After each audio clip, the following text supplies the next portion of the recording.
बाबा जी और हुजूर की प्यारी सात संगत जी, राधा स्वामी जी। सात संगत जी, वीडियो शुरू करने से पहले मैं आपको पहले ही क्लियर कर देता हूँ कि यह वीडियो काल्पनिक है जी। यह वीडियो सिर्फ एक कहानी है। सात संगत जी, चलिए वीडियो शुरू करते हैं जी। आज हम एक ऐसे विषय पर चर्चा करने जा रहे हैं जो बहुत से सत्संगी भाई बहनों के मन में भी कभी ना कभी ज़रूर आया होगा। क्या बाबा जी के ऊपर फिल्म बननी चाहिए? यह एक साधारण प्रश्न नहीं है जी, क्योंकि यह केवल एक फिल्म बनाने की बात नहीं है, बल्कि यह गुरु महाराज के सत्संग, मिशन और शिक्षाओं को लेकर हमारी सोच को भी दर्शाता है जी। इस प्रश्न का उत्तर हाँ या ना में देना आसान नहीं है, क्योंकि इसके अपने अलग अलग पहलू हैं जी। कुछ लोग इसे एक सकारात्मक पहलू के रूप में देखते हैं, तो कुछ को इसमें कई चुनौतियां नज़र आती हैं जी। आइए इस पर शांत मन से विचार करें जी। अगर बाबा जी के ऊपर फिल्म बनती है तो सबसे बड़ा लाभ यह हो सकता है कि उनकी शिक्षाएं और सत्संग की गहराई लाखों करोड़ों लोगों तक पहुंच सकती है जी। आज की दुनिया में जहां लोग किताबें कम पढ़ते हैं और वीडियो व फिल्मों के माध्यम से चीज़ों को जल्दी समझते हैं, वहां अगर बाबा जी के जीवन, उनकी शिक्षाओं और सत्संग के मूल तत्वों को एक फिल्म के रूप से दिखाया जाए तो यह कई लोगों के लिए आध्यात्मिक यात्रा की शुरुआत बन सकता है जी। फिल्म का एक और बड़ा लाभ यह भी हो सकता है कि बहुत से लोग जो सत्संग में नहीं जा सकते, जो किसी कारणवश मिशन के बारे में ज़्यादा नहीं जानते, उन्हें भी इसका लाभ मिल सकता है जी। फिल्म के माध्यम से बाबा जी की सादगी, उनका प्रेम, उनका तप और उनकी सेवा का भाव दिखाया जा सकता है जी, जिससे बहुत से लोगों के दिलों में एक प्रेरणा जग सकती है जी। जब एक सच्चे महापुरुष की झलक किसी को मिलती है जी, तो उसका जीवन बदल सकता है। लेकिन साथ संगत जी, जहाँ फ़ायदे हैं वहाँ कुछ चुनौतियाँ भी हैं। अगर फिल्म बनी तो क्या उसमें बाबा जी का असली स्वरूप और उनकी शिक्षाओं को पूरी तरह से सही तरीके से दिखाया जाएगा? क्योंकि अक्सर हम देखते हैं कि जब भी किसी महापुरुष या संत के ऊपर फिल्म बनती है तो उसमें कई चीज़ें नाटक रूप से दिखाने के लिए जोड़ी या बदली जाती है। कहीं ऐसा ना हो कि फिल्म के व्यावसायिक के चलते इसमें कुछ ऐसा दिखाया जाए जो हमारे मिशन के मूल सिद्धांतों से मेल ना खाए। एक और बात पर विचार करना जरूरी है, क्या बाबा जी स्वयं इस चीज़ को स्वीकार करेंगे? क्योंकि हम सभी जानते हैं कि संत महात्मा प्रचार से दूर रहना पसंद करते हैं। वे अपनी पहचान या प्रसिद्धि के लिए नहीं, बल्कि लोगों को आत्मिक राह पर लगाने के लिए इस दुनिया में आते हैं जी। उनका उद्देश्य फिल्मी दुनिया में नाम कमाना नहीं होता, बल्कि लोगों को सच्चे मार्ग पर चलाना होता है। ऐसे में अगर उनके जीवन पर कोई फिल्म बनती है तो यह उनके सिद्धांतों से मेल खाएगा या नहीं, यह एक बड़ा प्रश्न बन जाता है। साथ संगत जी, इस विषय पर विचार करते हुए एक प्राचीन महापुरुष की कहानी को सुनते हैं जी, जिनके जीवन पर फिल्म बनाने का प्रयास किया गया था। यह कहानी संत तुकाराम महाराज की है, जो 17वीं सदी के एक महान संत और कवि थे। उनका जीवन और उनकी अभंग रचनाएं आज भी लोगों के लिए प्रेरणा का स्रोत है। संत तुकाराम का जीवन कठिनाइयों से भरा था, लेकिन उनकी भक्ति और समर्पण ने उन्हें महान संत बना दिया। उनकी शिक्षाएं और भजन लोगों के दिलों में बसे हुए थे। 20वीं सदी की शुरुआत में भारतीय सिनेमा अपने प्रारंभिक चरण में था और कुछ फिल्म निर्माताओं ने सोचा कि संत तुकाराम के जीवन पर फिल्म बनाकर उनकी शिक्षाओं को और अधिक लोगों तक पहुंचाया जा सकता है। 1936 में निर्देशक विष्णुपंत गोविंद दामले और शेख फतेहलाल ने मिलकर संत तुकाराम नामक फिल्म बनाई। यह फिल्म मराठी भाषा में थी और संत तुकाराम के जीवन पर आधारित थी। फिल्म का उद्देश्य था उनकी भक्ति, संघर्ष और शिक्षाओं को जन जन तक पहुंचाना। फिल्म बनाने के बाद इसे प्रदर्शित किया गया और लोगों ने इसे अत्यधिक सराहा। संत तुकाराम की सरलता, उनकी भक्ति और समाज के प्रति उनका समर्पण फिल्म में बखूबी दिखाया गया था। फिल्म ने न केवल महाराष्ट्र में बल्कि पूरे भारत में लोकप्रियता हासिल की। लोगों ने संत तुकाराम के जीवन से प्रेरणा ली और उनकी शिक्षाएं और अधिक व्यापक रूप से फैल गई। लेकिन साथ संगत जी, हर कहानी के दो पहलू होते हैं। जहां एक और फिल्म ने संत तुकाराम की शिक्षाओं को व्यापक रूप से फैलाया, वहीं दूसरी ओर कुछ लोगों ने यह प्रश्न उठाया कि क्या फिल्म में उनके जीवन का सही चित्रण किया गया है। कुछ आलोचकों का मानना था कि फिल्म में कुछ घटनाओं को नाटकीय रूप से प्रस्तुत किया गया, जो वास्तविकता से थोड़ी भिन्न थी। इसके अलावा संत तुकाराम जैसे महान संत के जीवन को फिल्म के माध्यम से प्रस्तुत करना क्या उनकी सादगी और विनम्रता के साथ न्याय करता है। यह एक महत्वपूर्ण प्रश्न था। फिल्म की सफलता के बाद संत तुकाराम की लोकप्रियता और भी बढ़ गई। उनकी रचनाएं और भजन और अधिक लोगों तक पहुँचे। लेकिन साथ ही यह भी देखा गया कि कुछ लोग फिल्म के आधार पर ही उनके जीवन के बारे में धारणा बनाने लगे, बिना उनकी वास्तविक रचनाओं और शिक्षाओं को समझे। यह एक चुनौती थी, क्योंकि फिल्म एक माध्यम है। एक वास्तविक शिक्षाएं और अनुभव सीधे संत की रचनाओं और सत्संग से ही प्राप्त होते हैं। साथ संगत जी, अब हम इस विषय पर विचार करते हैं कि क्या बाबा जी के ऊपर फिल्म बननी चाहिए। तो सबसे पहले महत्वपूर्ण बात यह है कि स्वयं बाबा जी इस बारे में क्या कहते हैं, क्योंकि हमारा कर्तव्य है कि हम उन्हीं की शिक्षाओं का पालन करें और उन्हीं की दृष्टि से चीज़ों को देखें। बाबा जी हमेशा सादगी और गुप्त भक्ति पर जोर देते हैं।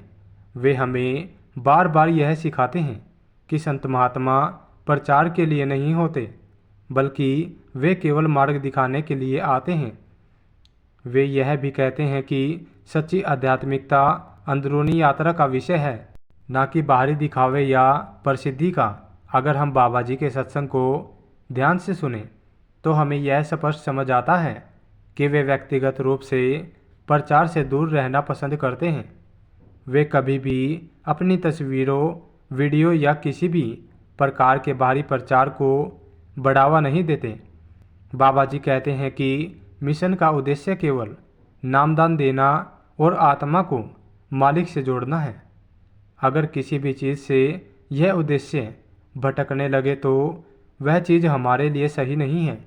ऐसे में अगर फिल्म बनती है तो सवाल यह उठता है कि क्या यह फिल्म लोगों को सच्ची भक्ति की ओर प्रेरित करेगी या केवल एक बाहरी आकर्षण बनकर रह जाएगी।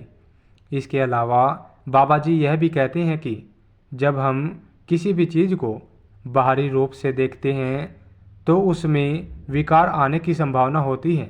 अगर फिल्म बनती है तो उसमें निर्माता, निर्देशक, अभिनेता सभी की अपनी अपनी धारणा जुड़ी हो। कोई इसे व्यावसायिक रूप से देखेगा, कोई इसे मनोरंजन के रूप में और कोई इसे आध्यात्मिक प्रेरणा के रूप में। लेकिन असली प्रश्न यह है कि क्या वास्तव में सत्संग की मूल भावना को पकड़ पाएगी। बाबा जी हमें बार बार सिखाते हैं कि अगर सच्ची भक्ति करनी है तो मन को अंदर लगाना होगा। जब तक हम बाहरी चीज़ों में ही उलझे रहेंगे तब तक हमें आत्मिक शांति नहीं मिलेगी। इसलिए वे हमें समझाते हैं कि सत्संग केवल सुनने की चीज़ नहीं है, बल्कि इसे अपने जीवन में उतारना भी जरूरी है। अगर हम सत्संग सुनते हैं लेकिन अपने आचरण में उसे नहीं लाते तो वह सत्संग हमारे लिए निष्फल हो जाता है। बाबा जी कहते हैं कि सच्ची सेवा वही है जो गुप्त रूप से की जाए, ना कि वह सेवा जो दुनिया को दिखाने के लिए हो। अगर हम किसी भी चीज़ को प्रचार के रूप में आगे बढ़ाते हैं तो उसमें दिखावा आ जाता है और फिर वह आध्यात्मिकता से हटकर संसार की ओर चला जाता है।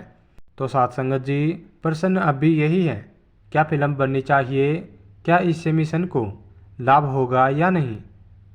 क्या इससे लोगों में सच्ची भक्ति की भावना आएगी या केवल एक कहानी के रूप में देखा जाएगा?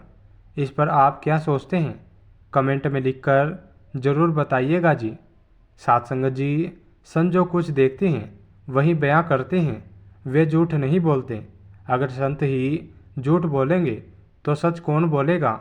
जो जीवन पिछले महात्माओं के वक्त में आए और उन महात्माओं ने उन्हें रास्ता दिखाया, वे संसार समुद्र से पार हो गए, बाकी बिल्कुल नहीं। इसका मतलब यह है कि जो काबिल मुर्शिद के ज़माने में आए, जिन्हें नाम मिला, उनका बेड़ा पार हो गया। सभी के लिए एक ही कानून है कि बिना नाम के ना कोई बचा है और ना कोई बचेगा। हमारी तालीम यह है कि जीते जी अंदर चढ़ो और देखो। हम यह नहीं कहते कि आप अंधविश्वास करो।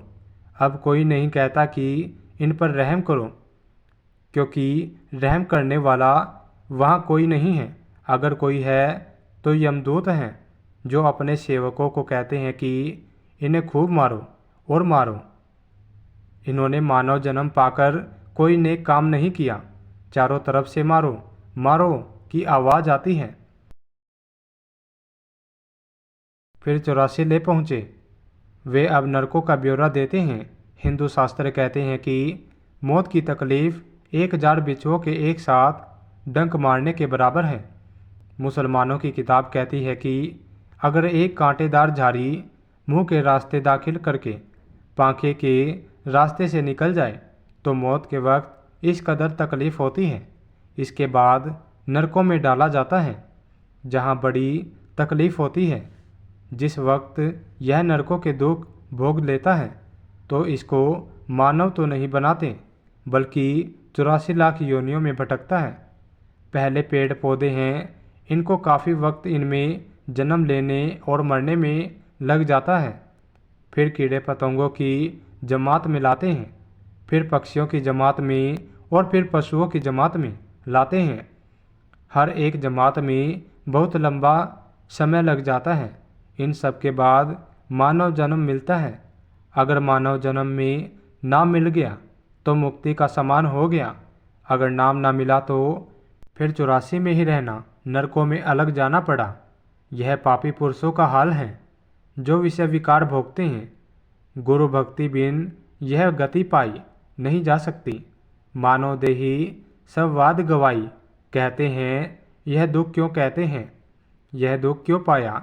फिर आप ही जवाब देते हैं कि यहाँ तो गुरु नहीं मिला, और अगर मिला तो उनका कहना नहीं माना, ना भजन किया ना सिमरन किया। मानव जन्म इंद्रियों के भोगों और मन की खुशी में गुजार दिया। अब मौत के वक्त हिसाब देना पड़ा। ऐसी घटनाएं रोज़ देखते हो। अब कहते हैं कि हमारा दुनिया में दुश्मन कौन है? मन और इंद्रियां। हर एक इंद्रिय धर्मराय के दरबार में इसके खिलाफ गवाही देती हैं। हाथ गवाही देते हैं कि इसने फलाना बुरा कर्म किया था। आंखें गवाही देती हैं कि इसने फलाने को बुरी नज़र से देखा था। इस तरह बाकी इंद्रियों का हाल समझ लो। वहाँ संत ही बचाए तो बचे, वरना इसके बचने की कोई सूरत नहीं। सारी की सारी इंद्रियां इसके विरुद्ध गवाही देती हैं। अब संत क्या कहते हैं? वे कहते हैं कि तू भजन कर, सिमरन कर। अगर यह ना माने तो वे क्या करें? अगर यह गुरु की भक्ति करता, गुरु के साथ प्यार करता, तो इतने उपद्रव करता ही क्यों? जो भजन भक्ति से चूके उनके मुक्ति के दरवाजे बंद हो जाते हैं। यमदूत मारते हैं और कहते हैं कि तुम्हारा मुंह देखने के काबिल नहीं, बिल्कुल ठुक के काबिल है। तुमने मानव जन्म पाकर भजन नहीं किया, भक्ति नहीं की, बल्कि कई खोटे कर्म किए। अब कर्म तो करता है, खुद दोष किसे दें? चाहे प्रारब्ध है चाहे क्रियामण है, इसके अपने किए हुए हैं। अगर इसके अपने किए हुए ना हो तो इसे सज़ा कौन दे सकता है?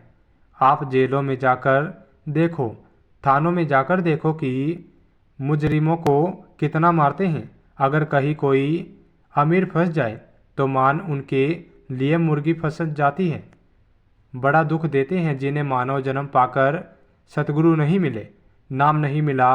उन सभी की ऐसी ही हालत होगी, क्योंकि बचाने वाली दो ही चीज़ें हैं, एक गुरु, दूसरा नाम। अगर दोनों चीज़ें नहीं मिली तो बचाएगा कौन? कहते हैं बिना गुरु के कोई भी 84 और यमदूतों से नहीं बचा सकता, क्योंकि नाम के बिना उद्धार नहीं और नाम सतगुरु से मिलता है। सो जब तक सतगुरु और नाम नहीं मिलते, इसका कुछ भी नहीं बनता। बिना नाम यह गधा, कुत्ता, बिल्ला, कीड़ा, पतंगा, घास फूस बनता फिरता है।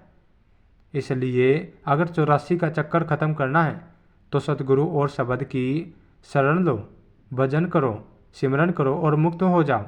साथ संगत जी, आज के लिए इतना ही। अगर आपको इस वीडियो से कुछ नया जानने को मिला हो तो इस वीडियो को लाइक ज़रूर कीजिएगा जी, और कमेंट में राधा स्वामी लिखना मत भूलना जी। साथ संगत जी, राधा स्वामी जी।